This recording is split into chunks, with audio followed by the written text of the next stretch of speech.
Hello दोस्तों, मैंने आपको पहली वाली वीडियो में प्रेजेंट टेंस और प्रेजेंट टेंस के प्रकार पढ़ाए थे।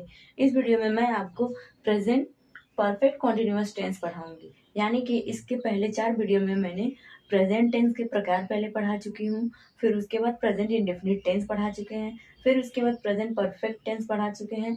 अब इस वीडियो में हम आपको प्रेजेंट परफेक्ट कॉन्टिन्यूअस टेंस पढ़ाएंगे। तो चलिए क्लास को शुरू करते हैं। Present perfect continuous tense. Present perfect continuous tense. Present perfect continuous tense, इसकी पहचान ये है, हिंदी वाक्य के लास्ट में इसका पहचान क्या है? इसका पहचान ये है, पहचान को इंग्लिश में आइडेंटिफिकेशन बोलते हैं।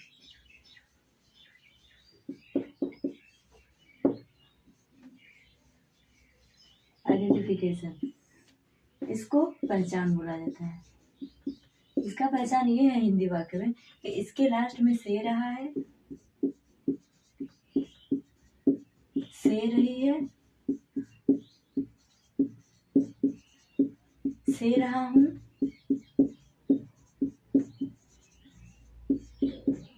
लास्ट में इसके आएगा से रहा है, से रही है, से रहा हूं। ठीक। और इसका हेल्पिंग वर्ब क्या है? इस टेंस का हेल्पिंग वर्ब हैज बीन और हैव बीन।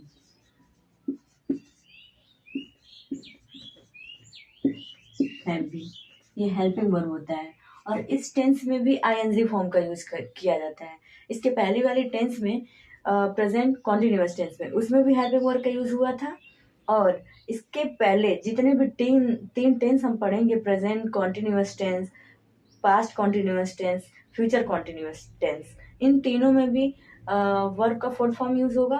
और जो प्रेजेंट परफेक्ट कॉन्टिन्यूअस टेंस है, पास्ट परफेक्ट कॉन्टिन्यूअस टेंस है और फ्यूचर परफेक्ट कॉन्टिन्यूअस टेंस है, उसमें भी वर्ब का फोर्थ फॉर्म यूज होता है। यानी कि केवल टोटल 6 टेंसों में वर्ब का फोर्थ फॉर्म यूज होता है। ठीक। Present perfect continuous tense, past perfect continuous tense, future perfect continuous tense, present continuous tense, past continuous tense, future continuous tense. इसमें 6 में कौन सा फॉर्म यूज होता है? वर्ब का फोर्थ फॉर्म यूज होता है। ठीक।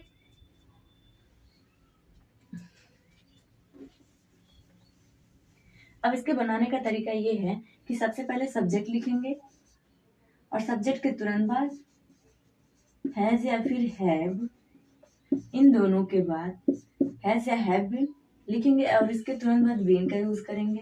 फिर इसके बाद आईएनजी लगाएंगे। आईएनजी लिखने के तुरंत बाद यहाँ पे सिंस या फॉर का यूज करेंगे।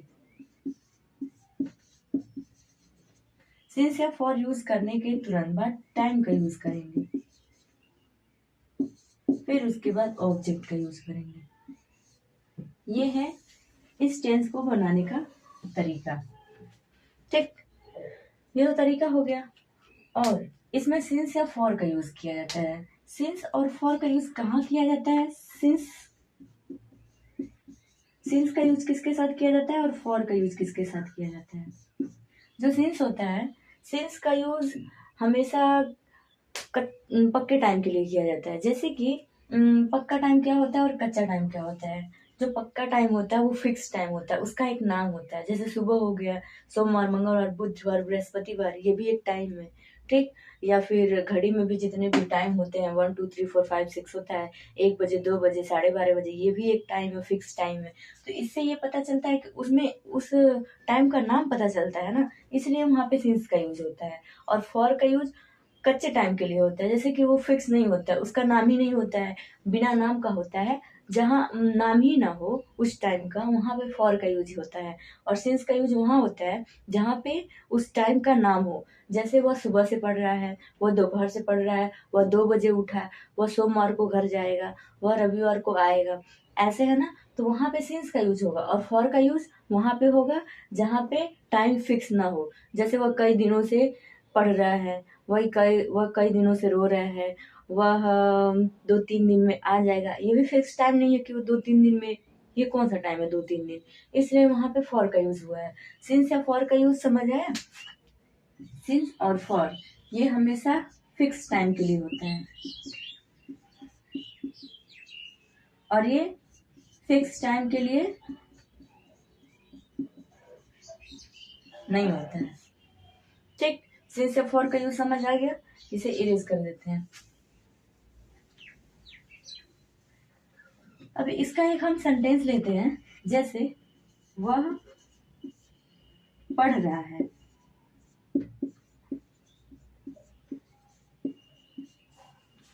अब इसमें कहीं टाइम दिख रहा है, वह पढ़ रहा है, वो तो पढ़ रहा है, ये प्रेजेंट कॉन्टिन्यूअस का पहचान है, यानी कि प्रेजेंट कॉन्टिन्यूअस टेंस का ये प्रकार है, उसमें का है प्रेजेंट कॉन्टिन्यूअस टेंस है ये, क्योंकि इसमें टाइम नहीं है। अगर इसमें टाइम रहता तब ये प्रेजेंट परफेक्ट कॉन्टिन्यूअस टेंस होता। तो वह पढ़ रहा है, अब यहीं पे अगर हम लिख दें वह सुबह से पढ़ रहा है,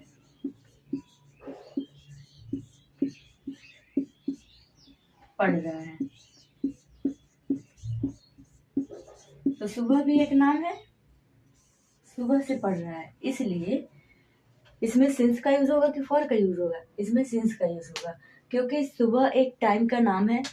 ठीक, इसलिए यहाँ पे सिंस का यूज होगा। सबसे पहले इसका इंग्लिश लिखेंगे और इसको लिखने के बाद पहले ये पता कर लेंगे कि किसके साथ किसका यूज किया जाता है। जैसे ही हो गया, शी हो गया, इट हो गया और नेम हो गया।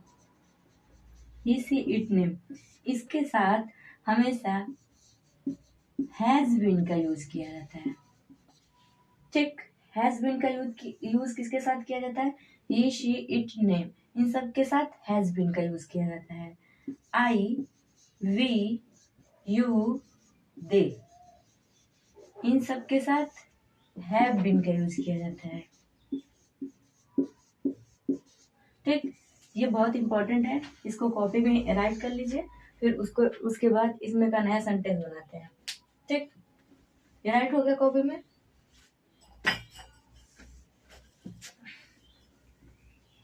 हो गया। अब इसको बनाने चलते हैं। सबसे पहले ही के साथ ये लड़का है कि लड़की, वह सुबह से पढ़ रहा है, तो इसमें कोई लड़का पढ़ रहा है, इसलिए यहाँ पे ही का यूज करेंगे। ठीक, ही लिखने के तुरंत बाद हैज बीन या फिर हैव बीन में से कोई एक चीज लिखेंगे। ये सिमुलर है, इसलिए इसके साथ सिमुलर का यूज करेंगे। Has been, he, has been हो गया। और फिर इसके बाद आईएनजी फॉर्म का यूज करेंगे। पढ़ रहा है, पीछे से इंग्लिश बनाते चले जाएंगे सबका। पढ़ रहा का इंग्लिश रीड होता है, आईएनजी फॉर्म लगाना है तो रीडिंग।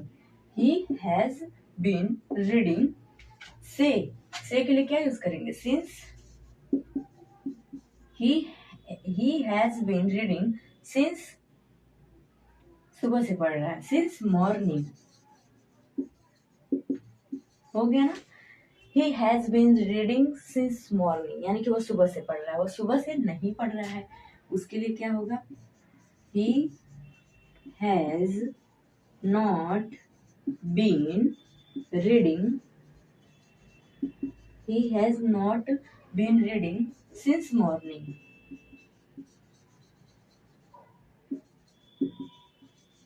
हो गया। क्या वह सुबह से पढ़ रहा है? इसमें जो ये हैज है वो पहले आ जाएगा। Has he been reading since morning. ये एक सेंटेंस हो गया। ऐसे ही आप बहुत सारे sentence present perfect continuous tense से बना सकते हैं खुद ही सोच के। जैसे एक एग्जांपल और लेते हैं, जैसे मोहन कई दिनों से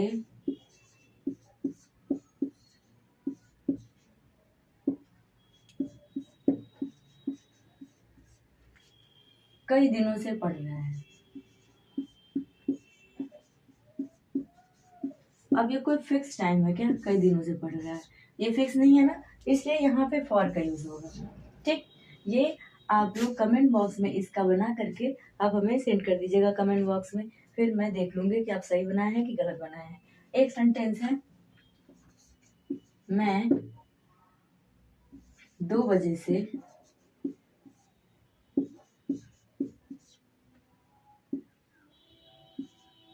स्कूल जा रहा हूँ। जा रहा हूँ। जा रहा हूँ। अब इन दोनों का इंग्लिश बना करके आप कमेंट बॉक्स में सेंड कर दीजिएगा और मैं देख लूंगी कि आप सही बनाए हैं कि गलत बनाए हैं। तो प्रेजेंट परफेक्ट कॉन्टिन्यूअस टेंस से क्या समझ आया कि प्रेजेंट परफेक्ट कॉन्टिन्यूअस टेंस वो होता है जिसके लास्ट में से रहा है, से रही है, से रहा हूं होता है। ठीक, से रहा है, अगर ये रहा है, रही है, रहा हूं होता तो ये प्रेजेंट परफेक्ट कॉन्टिन्यूअस टेंस नहीं होता। अगर ये इतना होता, रहा है, रही है, रहा हूं, तब ये टेंस कौन सा हो जाता? तब ये टेंस हो जाता प्रेजेंट कॉन्टिन्यूअस टेंस हो जाता। लेकिन यहाँ पर से रहा है, से रही है, से रहा हूँ ये है, इसलिए इसके लिए प्रेजेंट परफेक्ट कॉन्टिन्यूअस टेंस का यूज करेंगे। से रहा है, से रही है, से रहा हूँ। हिंदी वाक्य के लास्ट में अगर ये सब दिखे तो उसमें प्रेजेंट परफेक्ट कॉन्टिन्यूअस टेंस होता है। और इसका हेल्पिंग और हैज बीन और हैव बीन होता है। ठीक, हैज और हैव का यूज हम पहले वाली वीडियो में पढ़े थे प्रेजेंट परफेक्ट टेंस में। बस बीन का यूज करना है। हैज का यूज किसके साथ किया जाता है? हैव का यूज किसके साथ किया जाता है? हैज का यूज ये सिंगुलर के साथ होता है और ये प्लूरल के साथ होता है, ये पता है। ये ही शी इट नेम के साथ होता है, ये आई वी यू दे के साथ होता है। इसलिए बस बीन तो दोनों के साथ लगाना ही है, लेकिन ये पता होना चाहिए कि हैज का यूज और हैव का यूज किसके साथ होता है। फिर इसके तुरंत बाद आईएनजी फॉर्म का यूज होता है। ये इतना हम लोग प्रीवियस वीडियो में पढ़ चुके थे, प्रेजेंट परफेक्ट टेंस में पढ़ चुके थे कि इसका यूज ये कैसे बनता है। केवल इस टेंस में अगर टाइम दिया हो तो सिंस और फॉर का यूज करेंगे, प्लस टाइम का यूज करेंगे और ऑब्जेक्ट का यूज करेंगे। बस इतना इसमें और ऐड करना था। और निगेटिव सेंटेंस में केवल नॉट तीसरे नंबर पे लगाना है। ठीक, और ये सेंटेंस बन जाएगा। और फिर इंट्रोगेटिव सेंटेंस में हैज हैव पहले आ जाएगा, फिर सब्जेक्ट आ जाएगा, फिर बीन, फिर आईएनजी फॉर्म, सिंस, फॉर, फिर टाइम। अगर इसमें कोई कंफ्यूजन हो तो कमेंट में लिख करके जरूर बताइएगा और मैं आपको सही तरीके से बताने की कोशिश करूंगी। धन्यवाद।